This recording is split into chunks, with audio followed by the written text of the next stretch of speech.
different industries are coming together to move healthcare forward. This is just the beginning. I do believe that this is going to move to a faster pace in the future. Some of the applications with regards to, adapt, is it your temperature or other things, for the ones who are using the smartphones, those things are easy to access and easy to deploy.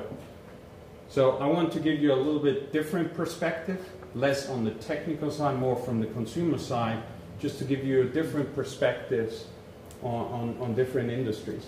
But I do think that merging those industries and using the healthcare providers as the vehicle, or the insurance or payers as the vehicle to promote these products will, generate much more adoption than what we have today.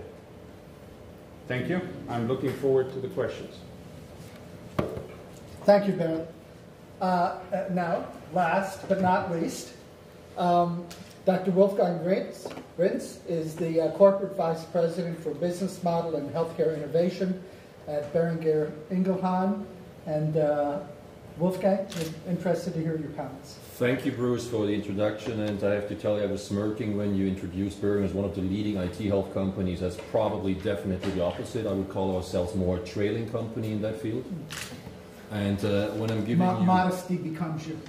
We're trying not to miss completely the boat, so I want to be a little bit more self-critical in the presentation, the slides I'm showing to you, so that you understand what we're struggling with, because I think the pharmaceutical industry has slept for the longest time, just by the nature of the business we're in and the regulations.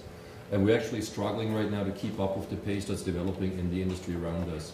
And when I look at companies like Siemens and Deutsche Telekom next to me, we're probably more on the consumer side and their clients, then we're collaborating with them. We're trying to build those strategic alliances. But when you look, for instance, now at the first slide here, Boehringer Ingelheim is a company that's too small. I'm going to read you a couple of key numbers so you understand why we're in the position we're in and why we're not a startup company that's flexible. The company was founded in 1885. So only by nature of the business, the way we're structured, and as a family-owned company, we're slow in adapting. We have a very conservative culture, and we're very cautious. So that has probably created a situation where we're looking now to other companies and we're in admiration of their speed, how fast they're developing new technologies. But on the other side, when we look at our balance sheet, we're sometimes happy we don't go bust because we're cautious. A lot of the companies that were much more optimistic, like the Facebooks of today, they will be disappearing off the balance sheet very soon again, whereas companies like us, who are very, very cautious adapting new technologies, and sometimes reluctant, and sometimes observing what's going to happen, are still around.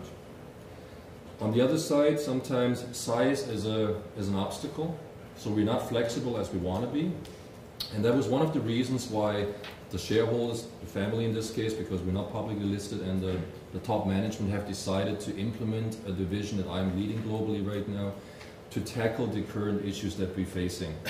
The pharmaceutical industry, because we're very heavily regulated, we're not able to adapt to all the technologies that were coming so fast. So we had to be in a position of observing first, of watching and waiting for the regulators to tell us what we're allowed to do. And I just wanted to remind you of all the privacy laws that are in Europe much more stringent than in the US.